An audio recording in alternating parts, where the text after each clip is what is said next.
Bom dia, boa tarde, boa noite. Para quem não me conhece, eu me chamo James Pinheiro. Estamos começando o programa A Estrela de Belém. E hoje eu quero fazer uma homenagem aqui em memória de um grande homem aí que foi um grande ícone dentro da ufologia mundial. Ele teve coragem aí de vir a público, né? E fazer revelações sobre seres extraterrestres, né? Eu estou falando de Paul Hellyer. Paul Hellyer, para quem não conhece, ele foi um ex-ministro do Canadá, engenheiro, ele foi político, escritor e comentarista canadense. Ele foi o membro mais antigo do Conselho Privado à frente do príncipe Philip do Reino Unido da Grã-Bretanha. E infelizmente ele veio a falecer no mês passado, né, no dia 8 de agosto de 2021, 2 dias após ter completado aí 98 anos de idade, né? Infelizmente. E para quem não conhece, ele ficou bem conhecido no ano de 2013 ao afirmar a existência de seres extraterrestres trabalhando para o governo dos Estados Unidos, né? E ele falou muita coisa, fez muitas revelações e ele fala do acordo, né, feito pelo governo com essas raças. Ele fala também sobre tecnologia, né, que o governo fez acordos em troca de tecnologia. Fala também sobre algumas raças. E assim, eu separei uma entrevista dele aqui e eu quero compartilhar. There are many species, and I'm convinced they have different agendas. Just like maybe the United States, Russia, China might have different agendas. So if you say, well, what do Earthlings think? Well, who are you talking about? Are you talking about the Russians or the Americans or the Germans or who? And I think there have been face-to-face meetings, probably with species who look very much like humans. And some of them come from planets in our own solar system. And they are people who could be walking down the corridors of the Pentagon and would be unrecognized. Then there are other species, such as the Greys, for example, which are very distinct in their looks. They're short, they have very large heads, very long arms, and very big eyes, and they're more like the ones that we usually see in the cartoons of extraterrestrials. They're not little green men, which we used to say, little green men from Mars, but they're short, dark-skinned,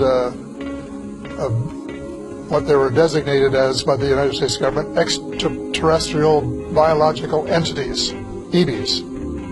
So the EBs, that group of them, look very different. And they may have an agenda which is quite different from some of the others, because there are different degrees of spirituality. And in the meantime, the MJ-12, this is the very small elite group that President Truman set up to manage the extraterrestrial file and to report directly to the President. They allegedly made a deal with the Greys to exchange technology and to allow them to do a limited number. That's a joke to say, but the deal was a limited number of abductions in exchange for technology. And that as a result of this arrangement, over the years, the United States has managed to what we call back engineer or replicate the extraterrestrial technology, both on the weapons side and on the transportation side, to the point where Dr. Stephen Greer's witnesses said about the flying saucers, you can't tell whether it's one of theirs or one of ours because they look so much alike. So they have made tremendous progress in 60 years, and they have developed very powerful weapons, far more powerful than anything they had before. And they have, according to Ben Rich, who was the former head of the Lockheed Skunk Works, which was working on these kinds of vehicles, they now have, as he said, quote, the capability of taking E.T. home. And so when you say happiness, I think you have to then say happiness between whom and by whom, because there's no carte blanche single answer to that question.